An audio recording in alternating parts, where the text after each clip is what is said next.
Right. Now, if you could get with the hide this, but this bar here.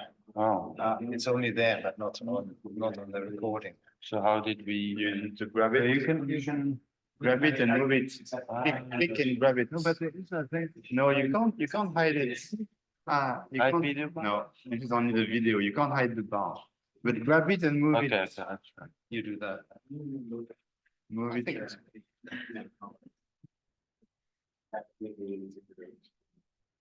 Yeah. So you start also presenting that. No, present what? Present the program, present the people, even the video session. Yeah. Just to. Yeah. All right, guys, I would say we get started. So today is training on spike sorting and spike interface. So we're gonna get started with Pierre, who's giving an overview of spike sorting in general. And then I will introduce the spike interface project. And then in the morning, Sam will give a couple of demos on like how to use spike interface for general spike sorting, also a long demo with all the nice functionalities that are implemented. And then the afternoon starts at 4. We're gonna have like hands-on. So basically this is organized in like very short sessions that target specific important aspects of the processing. And before we get started, I'd like all the teachers for today to stand up and make yourself so we can introduce everyone. So we have here, of course, Samuel Garcia, so from CRNS, Pierre Yger from INSERM, and then we have Ramon Heberto Mallorquin from Catalyst Neuro, Aurélien Vingard from Events, Zach McKenzie from Harvard, and Chris Harker from here, Edinburgh. So I would say we get started. So first off, normally for this morning, you only have to listen. yeah, but listen carefully. And Huh? listen carefully. Listen a bit. You don't have to start at 4. No, at 2. No, He meant 2. I meant 2. Yeah, so don't sleep too much. Yeah. And normally you receive an email to prepare everything in your laptop. Yeah. So if if it's not done, we can still help you in the project or. exactly. So if you need help, just grab one of us, raise your hands. We're gonna walk around. But all the information is in this Spike Interface training, Edinburgh, May 24, GitHub repo. So you have installation and all the. If someone is not to the mail. Normally for this afternoon, during this day, we have a high ratio of participant teacher, participant ratio. Everything should be smooth. Hopefully. Okay, voila. All right. Yeah. Okay, so welcome again, everybody. So those slides, I turn it on. It's on. It's on. Oh, it's not. It's on. I don't know. It's not enough. Speak louder. Sorry. It's on. Sorry. Okay, so those are backup slides. If all the talks of yesterday were completely meaningless for you, I mean, because today we'll talk about spike sorting and we'll introduce what it is. Maybe those would have been better before yesterday's session, but that's okay. So I guess some of those slides will be redundant with what's said yesterday, but so spike sorting is the ancient art of turning those extracellular signal into spike trains. And we'll cover here the basic principles, the modern approaches, the question of how do we validate the algorithm and the challenges and the trends. Some of them have already been covered yesterday, but again, this is like something really for beginners in the field. And if you want to get an overview of what's done and why it has been done, actually. So what's spike sorting? So you all know now by now, if you want to record from large scale neural population these days, 2 ways of doing so, either with high density extraphysiology, that's what we are talking about here, or calcium imaging. The 2 techniques have pros and cons, and I guess you heard about them or you know. This one is, I would say, less invasive, despite the fact that it's invasive. You need craniotomy, inject probes and stuff, but here you need to really open the skull, put a microscope inside the tissue. You need to inject a virus or have a genetically modified organism, so it can't be done in human. The temporal resolution is clearly lower, but at least you visualize the tissue, so you know what you're recording from. It's a great advantage compared to the spike sorting, which is a blind recording technique. The two things is that the two aforementioned techniques shares the key point that they rely on heavy, complicated processing pipeline, turning the raw data into those so-called raster plots. Could be spike sorting or calcium deconvolution, but the key point is here, this arrow is really complicated and it's an active field of research, and that's what spike sorting is about. Why do we think it's important to get the spike times? I won't talk about that today, but because we might think it's important to understand how information is represented or coded by a population of cells, might be interesting for decoding purposes, brain-machine interfaces, you name it, whatever. We won't talk about that today, but let's say we want to get those spikes as correctly as possible. So to do so, we need to turn the extracellular signal recorded by your devices, could be your single wire tetrode, NeuroPixel, MEA, whatever, into spike trains. And we need to go from those extracellular potential to the spike train. So that's, again, today it's like a very generic overview, but so the way it works is that, so we have the extracellular potential, and we know that if we have an electrode in the vicinity of the soma, even though when the cell is like firing an action potential, we can capture in the extracellular media some signature of the spike. So this signature decays quickly as function of the distance. So you have, if you can see the extracellular spike here close to the soma, but this is a logarithmic scale. So the further away you go, the quickly it will vanish. But so we know, and because we have a lot of cells lying around next to the recording site, so this is the layout of a probe, and we have unique cells here and morphologies, they will give rise, each of these cells will give rise to a unique spatial temporal motif or templates or whatever you name it. But so here every line is a recording channel, and we have the extracellular traces here shown for all the channels. So when this cell is firing an action potential, this is this unique motif triggered on your recording device. And those cells will give rise to different motifs here and there. And so that's what it is about. So spike sorting is just looking at your extracellular traces and trying to identify those spatial temporal motifs that are unique and that are likely to represent the cells. So mathematically speaking, it's a blind source separation problem. And the difficulty comes from the fact that we need to scale it out because it's a huge amount of data with the modern probe. So it's not only a few cells, it's hundreds, if not thousands of cells. And those traces are enormous. Plus, we'll have to see after, but the cells are never firing isolately. Quite often, we have to deal with so-called mixture of collision of cells. So the generic spike sorting workflow, I would say the way it used to be done up to 10 years ago for quite a while of manufacturer solutions or already or algorithm was that, and we'll go through all those steps, is that usually we have the extracellular potential, we pre-process them, and this has been talked about quite extensively yesterday. We detect some spikes, we get those spatial temporal snippets or motifs or waveforms, and usually we need to project them into a low-dimensional space to get some clustering, and once we have those spikes, then let's say we can say those are we can assign label, and we can say those are the putative cells or units. So let's go through all those steps. So pre-processing, it has been already discussed quite extensively yesterday. Usually what we do in spike sorting is to filter. This is something that has not been really explored a lot. What's the only, yeah, would it be possible to have access? Oh, okay.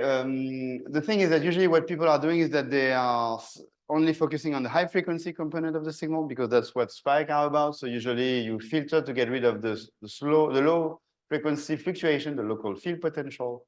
And so I would say below 300 Hertz, those are the LFP's frequencies, and below higher than 300 Hertz, those are the spikes. So there is a common, yeah? Is it true that for the cerebral cortex, there is no information below 300 Hertz? Because usually when I do that, the shape becomes different and goes up like this. True that there is no information. I mean, just like there might be some information, but let's say usually, I mean, those 300, some people are using only 150. You can decrease a bit, but like usually below that, I would say that, yeah, it's discarded. But so, and this filtering is, I would say, commonly assumed to be all the same in most of the spike sorters. Usually it's like a Butterworth filter or the 3 or something, can depend, but this has not been extensively benchmarked, so to say, but maybe there is room for improvement here. So we filter, I won't talk about the whitening. This is also something that it's important, but I won't cover it today. But so usually the data are whitened to get rid of the spurious noise correlation between the channels. Once we have done that, we detect subset of the spikes. And usually most of the sorters, and I also covered it a bit yesterday, but they do that by a simple threshold detection. So every channel has is extracellular traces. You can compute a detection threshold. Usually in spike sorting it's the MAD, median absolute deviation, and not the standard deviation, because the median absolute deviation is less sensitive to outliers. Meaning, if you think about it, these traces is something that is mostly noise, and then sometimes have a quick excursions towards negative values. So if you look at the distribution, it's bimodal. It's mostly noise plus quick excursion and go back to baseline. And the MAD will be less sensitive to this bump here. So if I have the true sigma here and the estimated sigma with the variance, I will be biased by this bump. I don't want to. So people are using the MAD. And the MAD, so every channel will have its own detection threshold, and every event that will cross this detection threshold will be flagged as a putative spikes. And as long as you don't have too many channels, or if the channels are mostly far enough from each other, that's okay. You can consider the channel are independent. The problem is that if you have a dense probe, the same cell here, let's say I have a cell in the middle of those three channels firing an action potential, will give rise to a spike that will cross many channels simultaneously. So if I'm just counting threshold crossing, I will overestimate drastically the number of spikes, because here I will say I have 3 spikes, but it's likely to be the same cell firing at the same times on those 3 nearby channels. So what most of the sorters are also doing is that to avoid this, they have some sort of spatial-temporal exclusion radius, such that if I have an event here, I will only keep the max in some spatial-temporal vicinity, such that I will avoid duplicates. Okay, so far so good? Okay, so then let's say we have detect putative spikes or events, times at which we think there is relevant information. Now we need to align those spikes and to do something of them. And so that's where the algorithms start to diverge a bit in all the flavors. Because so those waveforms are fairly long, in the sense that usually a spike will last 2 to 4 milliseconds in vivo. And if you're sampling at 20 kilohertz, that means 60 data points for one waveform on one channel. But the problem is even worse, because the spike usually lies on multiple channels. And we want to cluster out of that, but we can't cluster in such a high dimensional space, because we'll have something called the curse of dimensionality. So we need to reduce the dimension. And that's where different flavors are kicking in. So there are several dimensionality reduction techniques. I won't cover the highlights here. I want the method here, but like one of the famous one is PCA. Could be wavelet decomposition, ICA, SVD, which is related to PCA. You name it. Every sorters might have here some ideas, but the key point here is to reduce the dimension. So let's, for example, with PCA, if I have a lot of waveforms here on one channel, so those are the gray lines, and in red, this is the average. So PCA will allow me to turn those 60 data point waveform into only a certain number of features that will reduce the dimension. So most of the time, people will work with 3 to 6 features. So those will be the component describing one waveform. And by doing so, we reduce the dimension from 60 to 5, losing some information, denoising a bit on the other hand, but that's the key step here. And once we have projected the data in a low dimensional space, we can perform a clustering. And so those are step 5 and 6. And again, clustering, this is the other possibilities to diverge for the sorters. It's an approximated art. So mathematically, there are no clear solution to the clustering problem, and you have various ways of doing that. This is from SciPy sklearn library here, but you have a lot of algorithm that has been developed. Everyone has pros and cons. Sometimes you need to pre-specify the number of clusters. Sometimes some stuff will have some Gaussian assumption for the clusters and so on and so forth. The key point is that if you have a bad clustering, you will have bad results, clearly, for the spike sorting. So this is a crucial step, but some choices need to be made here. And also we saw yesterday that it's even worse when you have some drifting problems, and so on and so forth.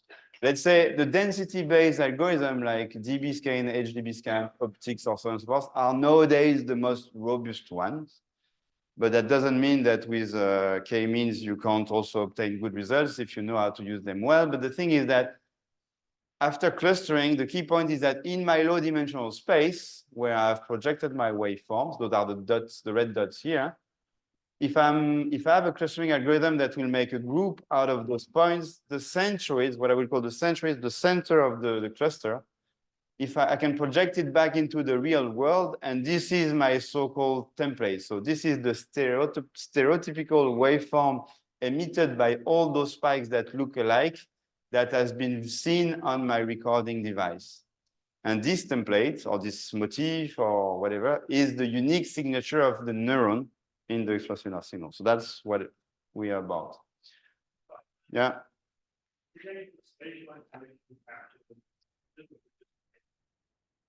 No, so actually I'm making a kind of a long story short, but so here you might think this is only one temporal waveform here which is reduced, but actually a spike is not only defined on one channel, but it's on multiple channels. So usually what people are projecting is not only one waveform, but it's a group of waveforms. So you have some spatial temporal waveforms that are projected into a low dimensional space. So the cluster are capturing the spatial temporal properties of the spikes. So, but here for visualization purposes, I only showed one, but actually, let's say NPCA for one spike, but if I consider that a spike has n neighbors, so I will have n neighbor times NPCA dimension, and this is in such a space that I will perform the clustering. When you do the dimensionality reduction, you lose some information. So when you construct back the template, you still have this information lost. Why not take the average of all the spikes, which if you have enough spikes, it should be noise itself. Why when I take the average of? Like if you take the average waveforms of overload your spikes, you will have the whole signal. But if you construct from the PCA, you take the median, and then you do it from the PCA, you lose some information because. Yeah, no, but I mean here again, this is a shortcut. So okay, I could say PCA is an operation that can be inverted. So it's true. I could think about just inverting and getting the templates. But by doing so, I will have a loss. It's true. What usually people are doing is that after the clustering, I will go back again to the raw data and then compute the center by, again, loading really the snippets and not inverting the PCA. Because inverting the PCA might indeed lose too much information. But here I'm saying I could do it, but it's another pass on the data, which is also costly because nowadays the I/O is the main bottleneck for the modern sparse sorters. So if you can avoid reading again the data, it would be great. But anyway, so this is what I will call the traditional pipeline that used to be done for a while, meaning you detect the events, you align, you cluster in a high dimensional space. And then when you have your cluster, you say, okay, those are all the spikes from group 1, group 2. Those are 2 cells. I'm happy. Those are my spike trains. Job is done. Okay. The problem is that this approach was not holding with modern probes for various reasons. The problem is that I will call that the clustering only approach. Clustering only approach, the problem is that clustering algorithms don't scale well with huge number of data points, except k-means. But if you think about the modern ones, they usually have a n log n scaling, if not n squared scaling. So you can't, in long recording with huge amount of spikes, you can't load them all in memory and do a single gigantic clustering and get the results out of that. So that's the first problem. The second problem also is just that it's great because so now with dense probes, so a cell is seen on many channels, which is great because then we have more information to disambiguate the sources from a blind source separation problem point of view. It's great. The drawback is that also because it's denser, a channel sees many cells. So we have we are recording from more neurons, great, but the drawback is that then we have to deal with more superimposed sources. So we need to then know how to disambiguate and differentiate all of them. So what the major problem that people are, the modern spike sorter have to deal with is the collision. The fact that if you have two neurons, so the pink and the purple one, firing simultaneously, or I would say closely in space, and if they are next to each other, what you will have in the extracellular potential is a linear superposition of the two motifs, or the two templates. This assumption, this linear assumption holds well, but so you have a mixture, a collision, or something that will be in between the two templates, not the one of the pink, nor the one of the purple, but like an in between. Those collision spikes, they are important because you have a lot of papers showing that it seems that synchronous firing is indeed carrying a lot of information. So those are few spikes, maybe, but those are the spikes we don't want to miss, ideally, because if we think about, for example, let's say this is a famous paper that can be discussed with the Jennifer Aniston paper or whatever, but like those cells then have a precise receptive field, so they are tuned to very particular features of the stim.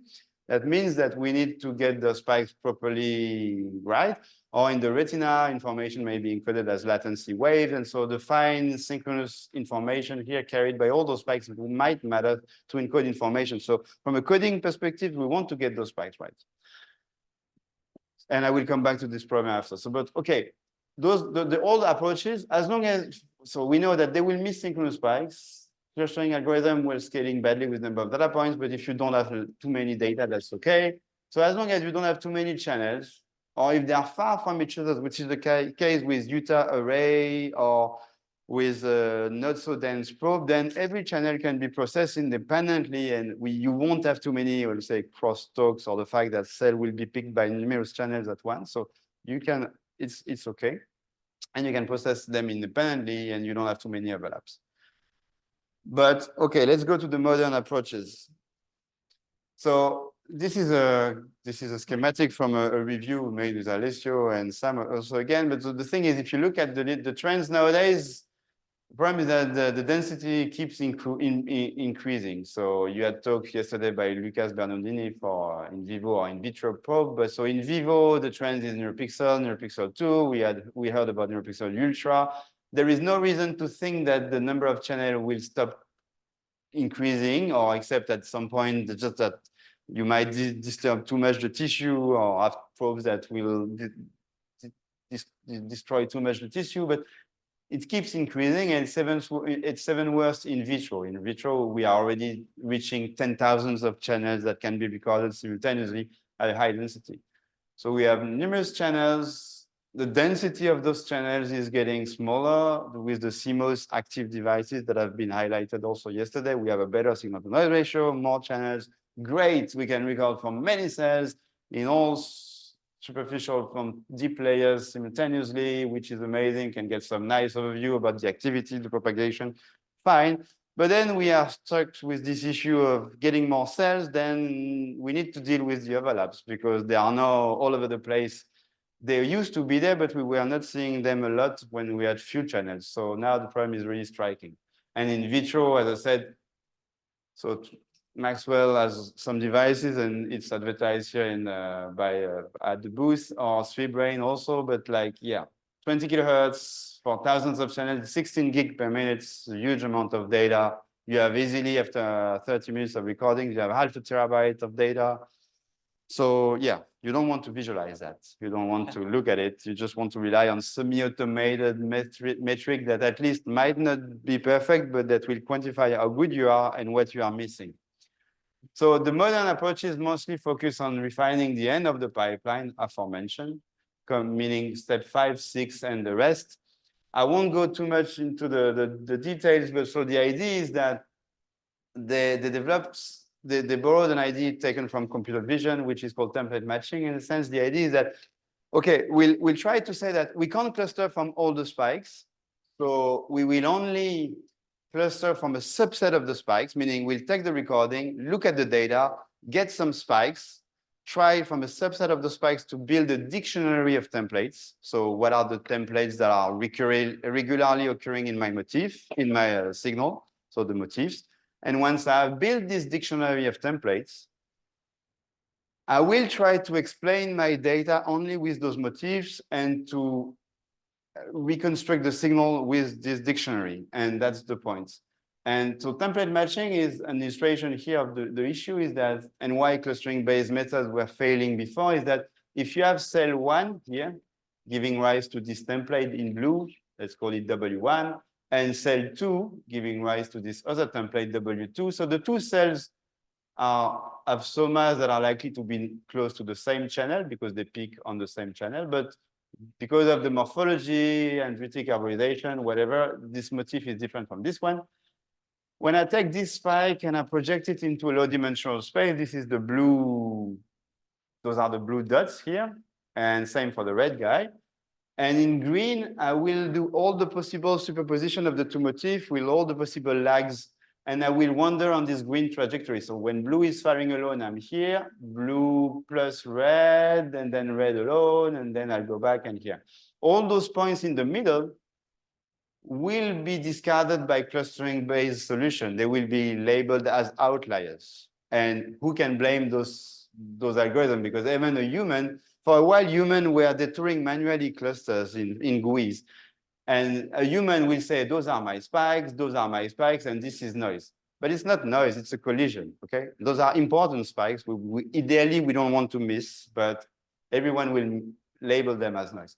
So template matching-based solution, using a mathematical approach, in a sense, will try to explain the signal S, so your multi-dimensional signal on all the channels, as a linear sum of motifs. So the W's are the templates and the motifs, and you need to find the times at which you have those motifs, the amplitude at which you need to fit those motifs to explain the signal, and they have some assumption about the noise. So it's an optimization problem. And spiking circus, kilosort, YAS, 3D Clue, I would say all the modern spike sorters, they all rely on some so-called template matching steps where they need to find W's, T, B, and stuff like that. They all have some assumption about, and I won't cover that today, regarding what, for example, the amplitude should be, what the noise should be, how should I mathematically solve this optimization problem. So they all come in different flavor, but that's the key point. And by doing so, it's called a matching pursuit. The idea is to greedily look into data and try to explain as much as you can with your dictionary of templates, such that, and I will come back on this GIF at the beginning, but so, okay. And this is the final. Let's start it again. Thanks, Sam, for this amazing GIF. So here you have a collision. I will take, so first, this is something that can be fitted. I subtract it from the data. I'm left with some residual. This is the next likely motif. I'm subtracting it. Again, then uncovering this one, I can fit it, subtract it. I'm left over with some residual. And I still have this one. I can fit it, subtract it, and so on and so forth. So it's a greedy approach that will slowly, one by then, remove, we call that peeling, or removing the motifs and uncovering the collision as time goes by. Yeah. Does it work like you show it from left to right in time, or does it just do it with the whole chart? No, it doesn't go from left to right. So mathematically, the way those method works is that, so you have all the templates, you have the traces, you do a huge convolution between all the templates and your traces, and you look at what's the best match. And given this best match, meaning what's the most likely template with the best point in time in your signal, you subtract it, then you're left with your second best candidate, and so on and so forth. And what YAS is doing, kilosorts and spiking circus for a while, and I won't cover that, so it's not a, yeah. Greedy, or what would be a non-greedy? No, greedy is just that you iterate until no further matches. Yeah, but I mean, just like you keep doing that. It's not exactly this. When you get something, you keep something until the end. The non-greedy, you could explore all the possible combination you could have, even the one you remove the first one. The greedy is you keep the first one until the end. You can do a zero rate at the end. Keep the motif.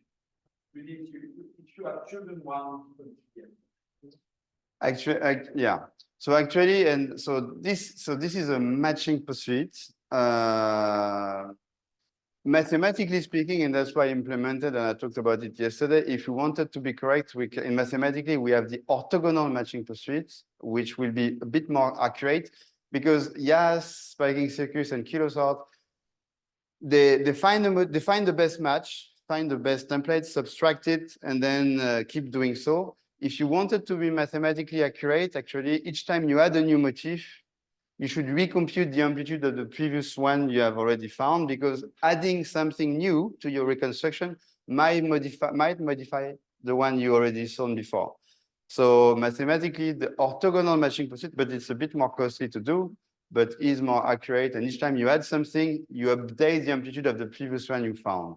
But that's not what those stuff are doing in this day. But yeah, 2 years ago, we started this study, and I already showed you a picture of it yesterday, but this is the message at that point. At that point, we didn't add the components, so we were not exactly testing the template matching step, and that's what we can do now thanks to the component. But at that time, we are really testing the whole sorters, meaning if the sorters were not properly finding the templates, then the bad clustering might also affect the template matching step, but we were not able at the time to disambiguate the two sources of errors.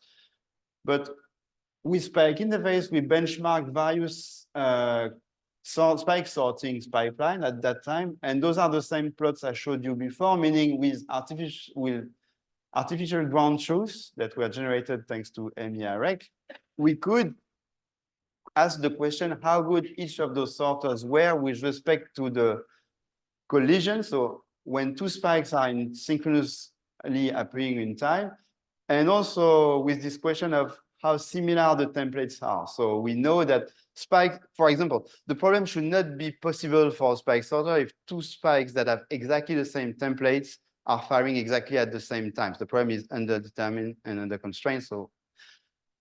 So what you see in those curves is that HD sort, that was a sorter published by Felix Franke, Erding spikes, iron cluster, they all, and I will call those clustering based solution, they all have failures for synchronous spikes when the templates are similar, and even sometimes when they are not similar. And when they are not similar, that means that they are orthogonal. So also, you should not expect that if two templates are really different but appearing at the same time, the sorter should be able to deal with that. So on the other hand, those template matching based solutions like kilosort 1, 2 were really good. 3 started to degrade for unknown reason, except mostly the template matching step. Spiking circus was okay-ish at that time, except for very similar template, 3D clue and YAS also. So we could test that. But as I said, at that time, we were not able to disambiguate the sources of the errors. Is it because 3D clue is not properly finding the templates that is not solving them here properly? We were not able to say. But these days with the component, we can really, and I showed that yesterday, benchmark how good those template matching steps are. But anyway, how to validate, yeah.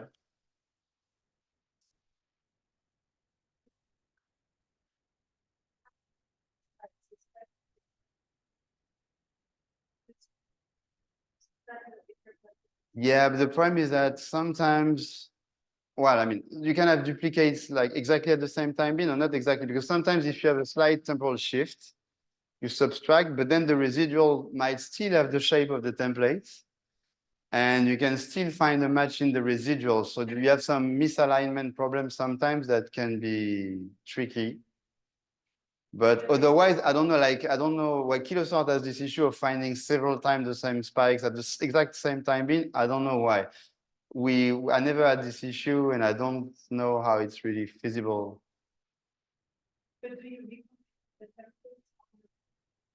So basically, you first get a set of templates, you do the subtraction, and you recompute on that. No, so in our case, the templates are fixed after the clustering step. Kilosort, it's an iterative approach. So kilosort is like you look at the data, you get some templates, you subtract, fit, then on the residual, you try to uncover some new small templates, and then you add them to the dictionary, and you do 3 steps like that to By removing the large one, you try to uncover some new one, maybe. Actually, I don't know. They didn't really properly benchmark how, if those steps are needed and by how much they gain. So I don't know.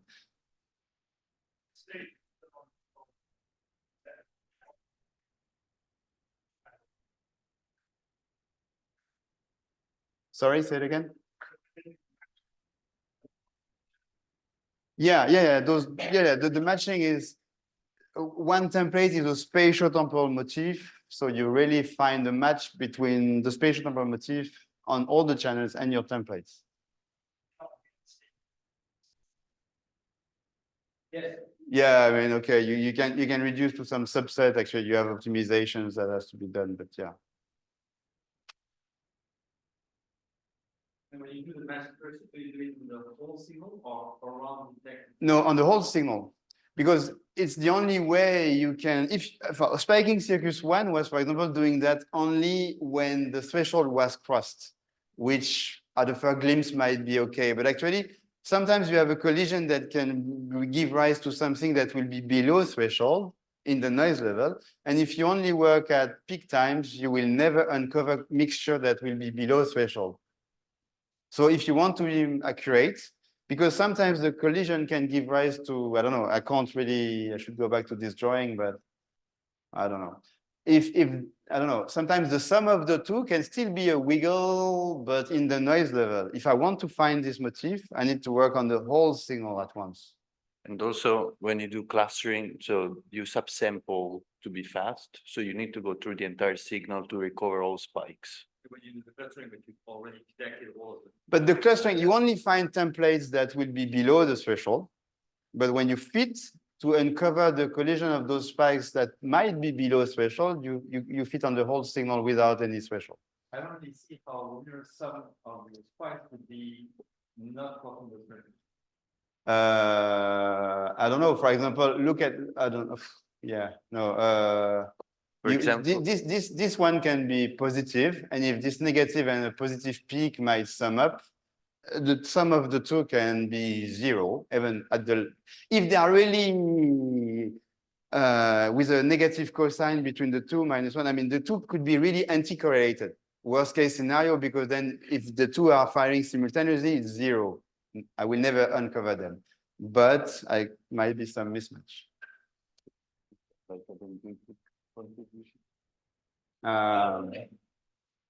Okay, so, and there is another question, silly question. Isn't it risky to subtract signal before knowing the final answer? Somehow fitting a bad template will create a residue that will be associated to something else, if not bound to another spike template. About the common found spikes from KS, isn't it coming from residue?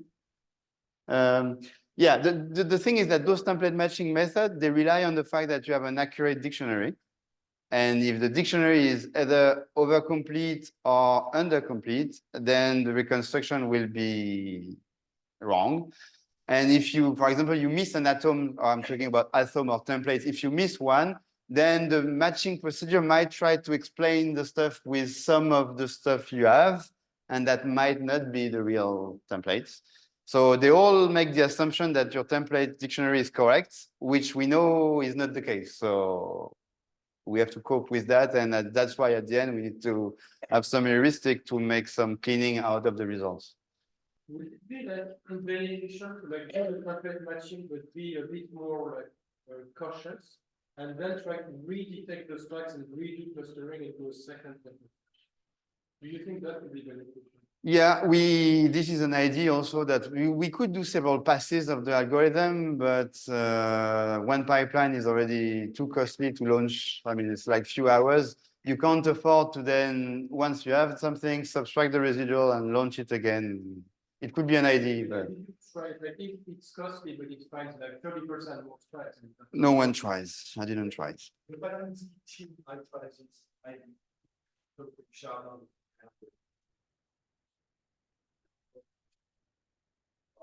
Because obviously, I mean, the lower synopsis ratio of the first pass, you can never detect them, cluster them, and make them. But after you detected all of the high synopsis ratio, maybe it's possible. Maybe.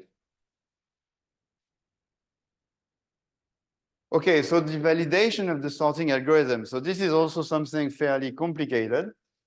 And there are various ways of benchmarking spike sorting. So, but this is a challenge on its own because it's a blind source separation problem. So, and we don't know what we should shoot for, actually. We have no idea what's the real ground truth. So various ways of doing that. So first one is to go for paired recording, either in vivo or in vitro. So this is the, I would say, the better way to get a realistic noise, realistic waveform. You have a high density device, you patch a cell juxtacellularly in the vicinity, and thus you know the real spikes of this guy and this guy only. And you ask the question, am I able to recover those spikes?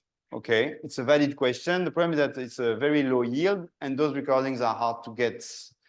And sometimes it's even worse, and I'll come back to that at the end, is that you can see and patch the spikes of this guy. And even though you think this cell is close to your recording device, meaning you think it should be picked extracellularly, sometimes it's not even visible. And we don't know exactly why, but the problem is doomed sometimes. So it's not as straightforward as it might seem. The second way of doing that is hybrid recording. And now we can do that in Spike interface very easily. So you take one of your recording, you create fake template, either artificially, either taking them from a library, and you inject them in your recording with this linear summation approximation, meaning you inject fake cell at given spike times on your data. You keep the realistic properties of the noise, and you might have biological waveform that are plausible if you take those templates from a library of similar data.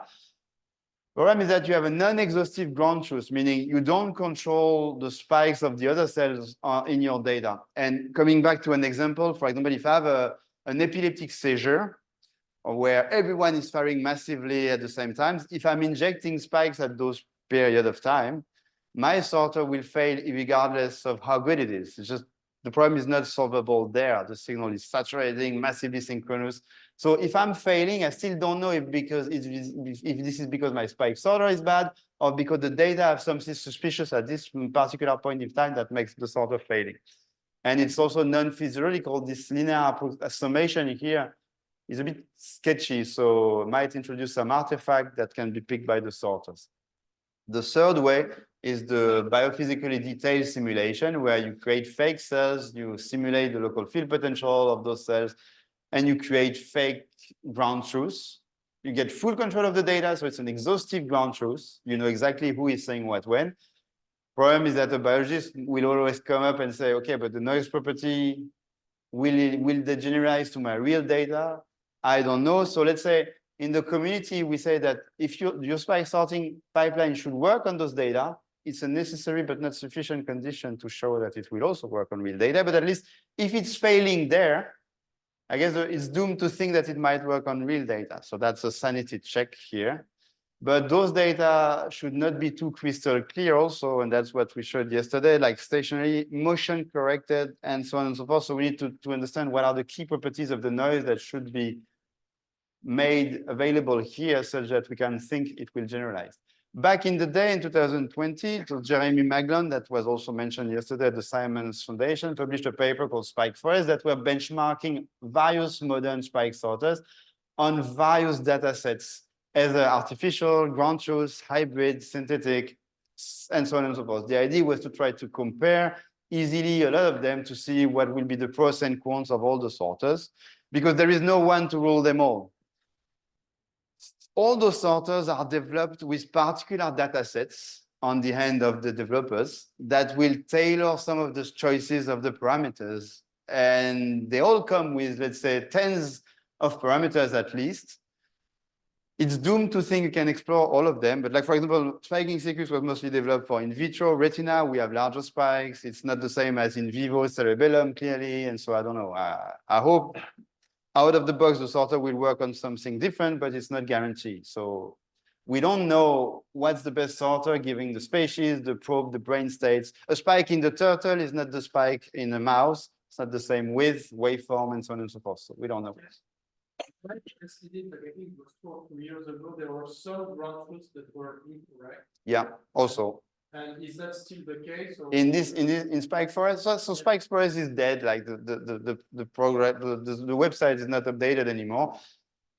Yeah, some of those ground truths were wrong. Like even in my case, the data we provided, some were not perfect. These real ground truths, patching cells, tagging those spikes and finding them. Sometimes it's not as clean as one might think. And but the Dan English data, the conf data, and so on and so forth. So Sam also had a look at that time. So I don't know, but it has not been cleaned.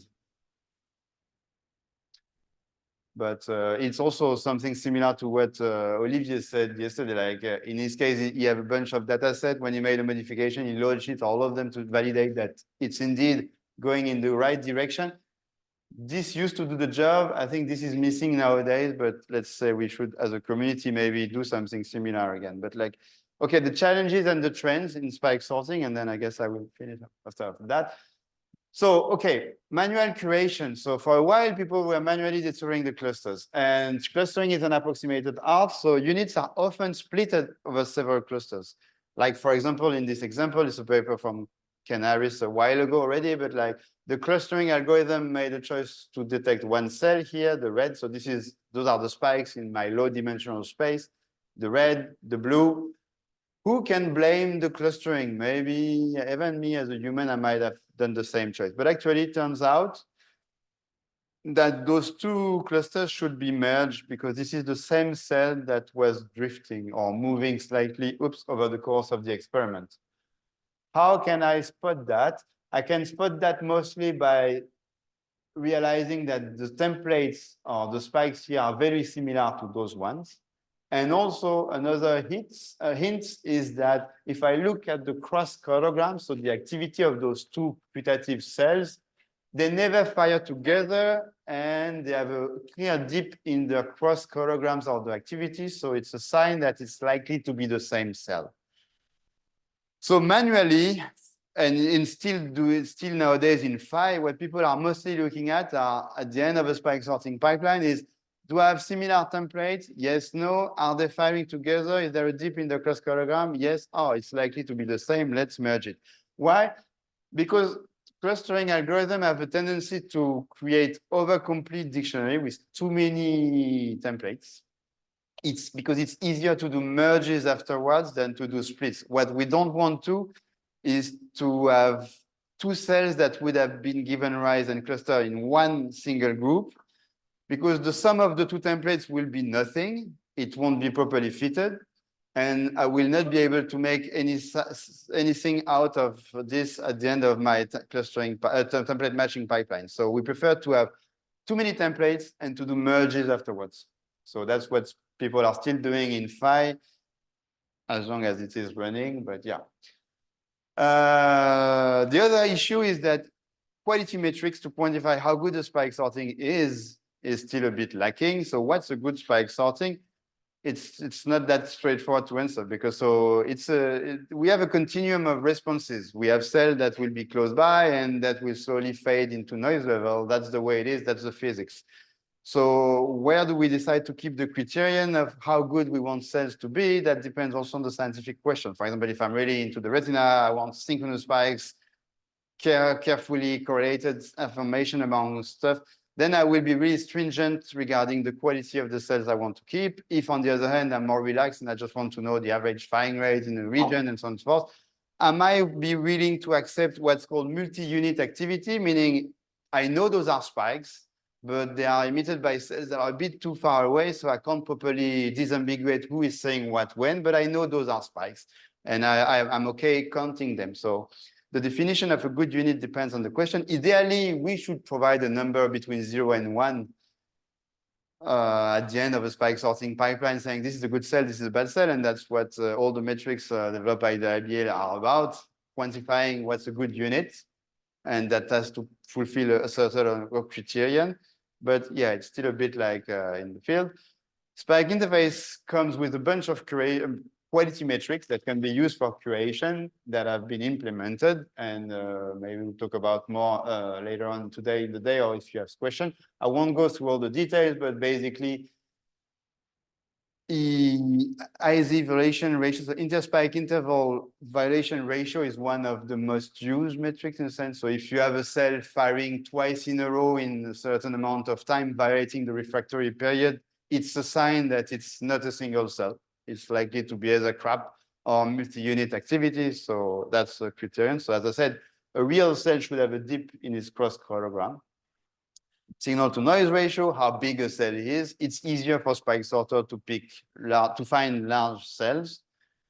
Amplitude cutoff, so assuming that everything is stationary, the amplitude distribution would more or less follow a Gaussian. And if you have a cutoff, so if you have spikes that are missing there, it's a sign that maybe those spikes are missed because of noise levels or because of something else. Presence ratio is also something indicating if a unit is active through the whole course of your experiment. So then everyone will have its own recipe or set of criterion that will decide what cell should be kept for downstream analysis. Quality metrics based on the clustering, they used to be there for a while, and there are still some of them implemented in Spike Innovates, like D prime, isolation distance, L ratio, and so on and so forth. The thing is that they don't scale properly well in high dimensional space. So nowadays, they are not really used for NeurPixel recordings to assess if we are really good at the clustering level. Plus, we also know that some spikes are also those collisions will outside, like, not really properly fall in the definition of those metrics. So I don't know. The final point also is the challenge is that, so we don't know what we are recording from. It's blind. And there was this paper from Adam Kampflam with Marcus Smith also here. This is a paper that published a data set for ground truth experiment. In this particular case, I just want to highlight, so they were doing a NeurPixel-like recording with a juxtacellular patching of a cell simultaneously in vivo in mice it was. And even though sometimes the distance of the neuron that they were recording from was really close from the channel, so distance from channel in micrometers here, peak-to-peak amplitude of the spike waveform that was elicited on the extracellular signal was quite often 0. And they don't really know why. So maybe because of the cell type, maybe because there was an issue in the experiment, or maybe because just those cells are not visible on the extracellular point. But so the point is that sometimes they were recording cells very close to and not visible. Then there is a bias to when we are doing spike sorting, like it's for big, fat, excitatory pyramidal cells, like we see less inhibitory cells because they have smaller signatures and they're harder to get. So this is something. The hope now is that maybe with dense arrays, then people might enhance the classification of the putative cells they are recording from because of the motif themselves doing some supervised, deep net classifications or stuff like that. There was a paper here by the Allen Institute trying to infer the putative cell types or group based on the extracellular waveform. So that's the hope for. One of the major issues, and it has been covered yesterday. Yeah. When Marcus Smith data set, you said that dense probe may solve this issue, but wasn't this NeuroPixel probe? It was NeuroPixel probe. I mean, kind of. It's not. It wasn't NeuroPixel. NeuroSeeker. No, I think he has both NeuroSeeker and NeuroPixels. NeuroPixel. I don't know. Yeah, I think so. I think NeuroSeeker was the NATO. Yeah. Paper. Okay. Will it solve this issue? Maybe. I don't know. Yeah, yesterday we had a glimpse that maybe for the NeuroPixel Ultra, then you might uncover some very small waveforms. But yeah. But the problem with the NeuroPixel Ultra, and that's why Charlie and others are working, is that if you have a very high density of the channels, from a spike sorting point of view, it's harder because everything is moving a lot. And so the next issue now, which turns out to be the major bottleneck in vivo, those are the drift. They have been covered yesterday, but the fact that when you have two cells, the beginning of your experiment, they give rise to two templates, but they move because of pressure in the tissue, movement, and so on and so forth. During the course, they will move, and you're blind, so you don't know. It's up to you to decide if the two new templates are cells that are moving or new cells firing. And in this, the Nick Steinmetz paper here and here it's a redrawn from which with Alessio, but that's not our work at all. neuropixel motion imposed with a triangular movement of 50 microns. So those are positional raster plots. That's what Charlie was showing yesterday, meaning every dot is a spike with the putative depth computed as a barycenter position of the waveform. So it's not spike sorted. When the cell is moving, when the probe is moving up and down, fine, we see that the cells are kind of following the probe motion, which is expected. That's okay, because we move with respect to the cells. The problem are those inhomogeneous, transient, non-rigid motion that are appearing even though everything seems to be stable. And that's complicated. And that was also covered by the IBL talk yesterday. This is the major bottleneck nowadays.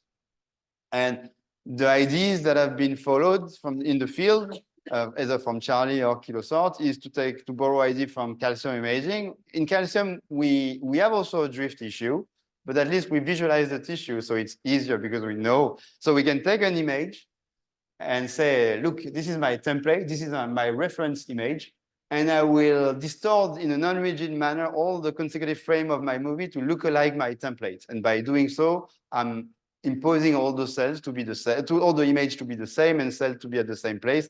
And it's easier to define region of interest and to compute the transient and so on and so forth. So that's what people are doing. In spike sorting, we are blind. So with NeuroPixel dense probe, there is this idea of trying to do the same, and people have borrowed this idea of trying to say, okay, let's say maybe we can construct some sort of an image and estimate an activity profile with, again, a strong assumption, let's say, assuming the activity is stationary and assuming the cell through the whole course of my experiment should fire in the same manner, or there will be some anchor cells. Let's say this is the reference activity profile. And let's try to estimate the motion needed to keep this profile as stable as possible through the course of my experiment. And this is the motion estimated in red. And given this motion, let's try to distort my traces such that I will keep the traces as stable as it is and compensate for the motion. So this is what the algorithm are doing, like Kilosort 2 with the method covered by Charlie yesterday, or the decentralized approach. So the two are doing the same. It's a heavy pre-processing step. It's a very heavy stuff. I mean, it doesn't look like it. You have various ways of estimating that, estimating the motion and registering. It's only working for 1D. It's only working for dense probes because you need to have a good sampling of the activity. So you need to have a lot of recording sites. And it's, I would say, not fully satisfying in terms of performances. It's helping, but it's not like solving all the issue. And again, yes, last year we benchmarked all various of the methods, and Sam did an amazing job porting all of them in Spike interface. That we helped with Charlie also, but like in Spike interface now you can implement in a modular manner those complicated pipeline and do that, and I will show that after. Yeah.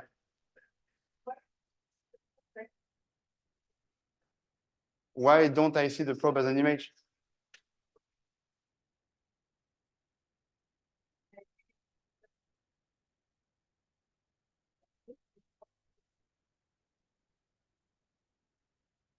We still have light in camera.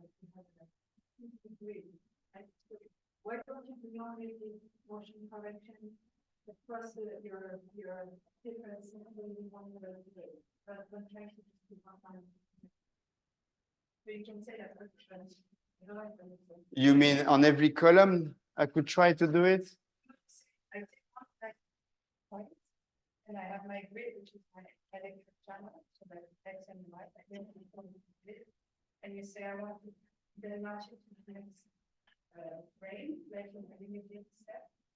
But you think the same technique, you don't need to put it, and you don't have the fixed point that you have in the like when you limit the like I said, the job is for us to fix it, and just do your long videos and you only have the seven sitting there. The thing is that so those interpolation techniques are a bit costly. So in calcium, the temporal resolution is lower. So you can also afford to do that on a frame by frame. Here we can't do that on at 20 kilohertz. Plus also we need to construct an image, we need to gather enough spikes on some periods. So usually we have a binning of the activity. Usually it's like 1 second. So if we were doing that on only 10 milliseconds or 50 milliseconds, there won't be enough spikes to, I don't know, estimate something. So people are binning the activity for a while to get enough spikes and a stable profile, and trying to enforce this profile to be constant. Not sure I'm fully understanding, but we can discuss that maybe after if you want. But and it's mostly 1D, but it could be extended in 2D. But the assumption is that for now, most of the drift is in the vertical because of the insertion of the stuff. But yeah. But I mean, those methods are the strong assumption here is the stationarity in a sense, because if you think about, for example, as an experimentalist, you present a new steam at a given point, might be new cell firing. And that's where Charlie's method is a bit better than the kilosort one, is that if you have new cells firing, then you don't want to have a single reference mean image that will enforce everyone to fire that way, because if it's a new set of cells in the upper part, for example, it might seem like it's a drift, but actually it's not. So I don't know, it's just like, that's a bit. So yeah, and as I said, various choices at all those steps, like center of mass is pretty bad. Grid convolution by kilosort is something that turned out to be pretty efficient. The monopolar assumption shown by Charlie yesterday is also great, but more costly. Iterative template or decentralized, those are the two choices currently. And then also when you have the motion, how to estimate and interpolate, you have various choices that have to be done. And none of those choices are straightforward, and you should benchmark that. And in the paper at that time, last year, we showed that it's helping, but it's not fully satisfying. Okay, I'm late and I will compute. The future is also the cloud-based computing, maybe, and it has been a bit covered yesterday by Dendro, but you have larger data sets. Sometimes the computing resources required are on demand. So at least Spike Interface is enhancing the reproducibility thanks to the Dockerization of the Spike sorter. The ease of install is enhanced and stuff like that. And this is something that we should think of. And then also the final step of the challenges will be to close the loop and to be able to do that in real time, but that won't be covered here. But like getting the templates, fitting them in real time on the fly would be the next step. People are trying to address this issue, but it's not, but it will be a game changer maybe for brain machine interfaces, or we can come up also with clever method to decode information without spike sorting. That's also another option, to assume that, and some people are working on that, that the problem is intrinsically flaws and will never be solvable fully. So maybe we need to come up with multiple decoding techniques that will deal with this uncertainty in a sense. And yeah, and with that, I would like to conclude and thank my collaborators, Alessio and Sam. And yeah, thanks for your attention.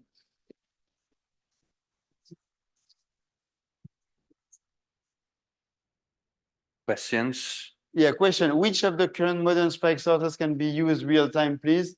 None of them, actually. No. None of them. We are, and this is, yeah, because the real time question is really, you need to rethink the algorithm.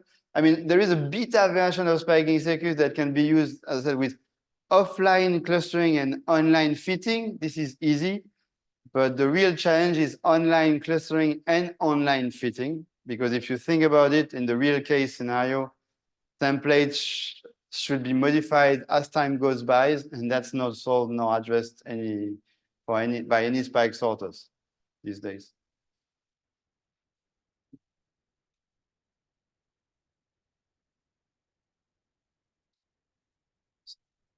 No more questions? Perfect. Then